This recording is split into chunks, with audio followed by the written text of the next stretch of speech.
श्री राधे। आपको आज बताऊं संख्याओं के बारे में कि संख्या दो का अर्थ क्या है, एक का क्या है, तीन का क्या है, चार का है। तो जो दो संख्या है, अभी देखिए दो संख्या जो है वो दो संख्याओं का अर्थ है दो लिंग है, जैसे नर और नारायण। इसी प्रकार से दो पक्ष, कृष्ण पक्ष और शुक्ल पक्ष। इसी प्रकार से जो दो पूजा, जो वैदिक और तांत्रिक, और दो अयन, उत्तरायण और दक्षिणायन। इसी प्रकार से जो है अनेक संख्याओं का मैं तुम्हें बताया है कि अब तीन संख्या का अर्थ क्या है। तीन संख्या की जो महत्ता है वो बता रहा मैं आपको। जैसे तीन देवता है, ब्रह्मा, विष्णु और महेश। इसी प्रकार से तीन देवियां हैं, सरस्वती, लक्ष्मी और पार्वती। इसी प्रकार से तीन लोक है, पृथ्वी, आकाश और पाताल। इसी प्रकार से तीन गुण बताए हैं, सतोगुण, रजोगुण और तमोगुण।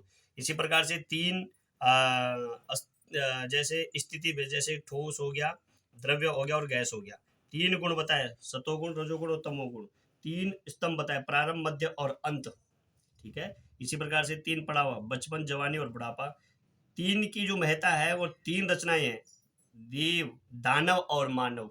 ये तीन प्रकार की रचनाएं भगवान ने बनाई है। तीन अवस्था, जैसे जागृति और मृत्यु और बेहोशी। जैसे तीन तीन काल, भूतकाल, भविष्यकाल और वर्तमान काल। तीन नाड़ी है, इड़ा, पिंगला और सुब्धा। और तीन संख्या है, तीन काल की संध्या होती है, प्रातःकालीन, मध्यकालीन और सायकालीन। और तीन शक्ति है, इच्छा शक्ति, ज्ञान शक्ति और क्रिया शक्ति। इसी प्रकार से जो मैं आपको बता रहा हूँ संख्याओं का। चार की संख्या बताओ, चार की संख्या में क्या अर्थ है। चार की संख्या में है चार धामें, बद्रीनाथ, जगन्नाथपुरी, रामेश्वर और द्वारिका।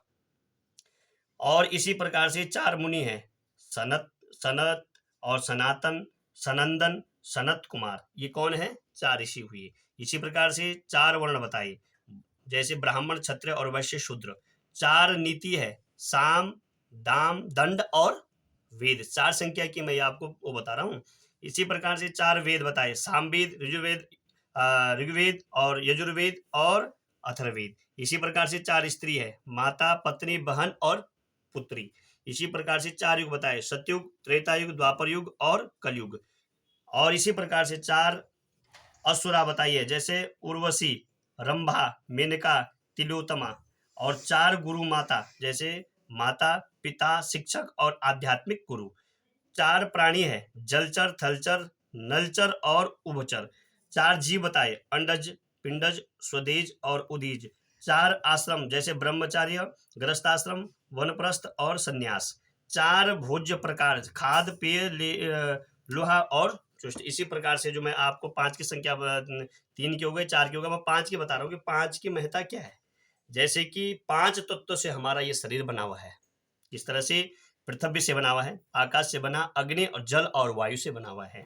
इसी प्रकार पांच देवता है, गणेश, दुर्गा, विष्णु, शंकर और सूर्य भगवान। ये पांच प्रतिदिन पूजा करनी चाहिए। पांच ज्ञान इंद्रिय है, आंख, नाक, कान, जीभ और त्वचा। इसी प्रकार से पांच कर्म, रस, रूप, गंध, स्पर्श और ध्वनि। इसी प्रकार से मैं पांच उंगलियां, अंगूठा, तर्जनी, मध्यमा, अनामिका और कनिष्ठिका। ये शरीर में पांच उंगलियां हैं।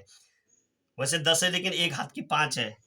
इसी प्रकार पांच पूजा उपचार है, गंध, पुष्प, धूप, दीप और नैवेद्य। इसी प्रकार पांच पंचामृत है, दूध, दही, घी, शहद और शक्कर। पांच प्रेत, भूत, पिशाच, बेताल, कुष्मांडकर और ब्रह्म राक्षस। पांच आयु हैं, प्राण, अमान, व्ययन, उदान और सम्मान। पांच वट वृक्ष, सिद्ध वट उज्जैन, और अक्षय वट का है इलाहाबाद, और बोधि वट का है बोध गया, और वंशी वट का है वृंदावन, और साक्षी वट का है गया।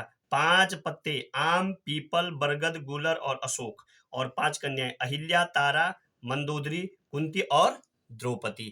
किसकी बताया मैंने, पांच अंक की संख्या। अब छह अंकों की संख्या आपको बताता हूं मैं। छह अंकों की संख्या में क्या है, छह ऋतु होती है, जैसे कि शीत, ग्रीष्म, वर्षा, शरद और वसंत, शिशिर ऋतु। छह ज्ञान के अंग हैं, कौन कौन से, शिक्षा है, कल्प है, व्याकरण है, निरुक्त है, छंद है और ज्योतिष है। छह कर्म है, छह कर्म क्या है, देव पूजा, गुरु उपासना, संध्याएं, समय, तप और दान। छह दोष होते हैं, काम, क्रोध, मद, घमंड, लोभ, लालच, मोह और आलस्य। सात संख्या की मैं आपको महत्ता बता रहा हूँ, ये छह की हुई, अब सात की बता रहा हूँ। सात छंद होते हैं, गायत्री छंद, उष्ण छंद, अनुष्ठंद और बृहति, पंक्ति, त्रिपुटी और जगती। ये छह छह छंद। सात सात की सात स्वर बता रहा हूँ तुम्हें, जैसे सा रे ग म प ध नि, ये कौन हो गए, सात सात स्वर हो गए। सात सुर हो गए, षडज, सरभ, गंगाधर, मध्यम, पंचम और दैत्यवन, निषाद। ये मैंने आपको बताए हैं, 7 बार बताए हैं। रविवार, सोमवार, मंगलवार, बुधवार और गुरुवार, शुक्रवार, शनिवार। 7 मिट्टी बताइए, गौशाले की, गुड़साले की, हाथी साल और राजद्वार, बम्बी की मिट्टी, नदी और संगम और तालाब की मिट्टी मैंने आपको ये बताई है। 7 महाद्वीप बताया, जगद्वीप एशिया है, लक्षद्वीप सालिमी द्वीप है, कुशी द्वीप है और कोच द्वीप है, कासंकी और पुष्कर द्वीप है। 7 ऋषि बताए, जैसे वशिष्ठ, कश्यप, अत्रि, जमदग्नि, गौतम, विश्वामित्र और भारद्वाज। ये 7 ऋषि। 7 धातु बताइए शारीरिक, कैसे, रस, रक्त, मांस, मेद, अस्थि, मज्जा और वीर्य। 7 रंग, बैंगनी, जामुनी, नीला, हरा, पीला, नारंगी और लाल। और 7 पाताल बताए, अतल, वितल, सुतल, तलातल, महातल, रसातल और पाताल। ये 7 तल बताए हैं। 7 पुरी बताइए, मथुरा, हरिद्वार, काशी, अयोध्या, उज्जैन, द्वारिका और कांची। 7 धान्य, उड़द, गेहूं, चना, चावल, जौ, मूंगा और बाजरा। ये 7 संख्या की मैंने आपको बताई। 7 संख्या का महत्व क्या होता है। 8 संख्या की महत्व आपको बताता हूं। 8 मातृका होती है, कैसे, जैसे ब्रह्मणी, विष्णुवी, महेश्वरी, कौमारी, ऐन्द्री, वाराही, नरसिंह और चामुंडा। ठीक है। 8 लक्ष्मी है, कौन सी, आदि लक्ष्मी, धन लक्ष्मी, धान्य लक्ष्मी, गज लक्ष्मी और है सनातनी लक्ष्मी, वीर लक्ष्मी और विजय लक्ष्मी और विद्या लक्ष्मी। और 8 वसु होते हैं हमारे। 8 संख्या की महत्व बता रहा हूं मैं आपको। अप है, अहम है, अयज है, ध्रुव है, सोम है, धर है, अनिल है, नल है और प्रत्यसु है, प्रभास है। 8 सिद्धि मैं आपको बता रहा हूं। 8 सिद्धि में कौन है, अणिमा, महिमा, गरिमा, लधिमा, प्राप्तिमा, प्राप्ति और प्राकम्य, ईर्ष्यावश्य। 8 धातु मैं आपको बता रहा हूं, जैसे कि सोना और चांदी, तांबा, सीसा, जस्ता, टीन, लोहा और पारा। ये क्या हो गए, 8 धातु हो गए। इसी प्रकार से मैं 9 अंकों की मैं तुम्हें अब संख्या बता रहा हूं कि संख्या का ऐसा वियोजन नहीं है, प्रत्येक संख्या का अर्थ है।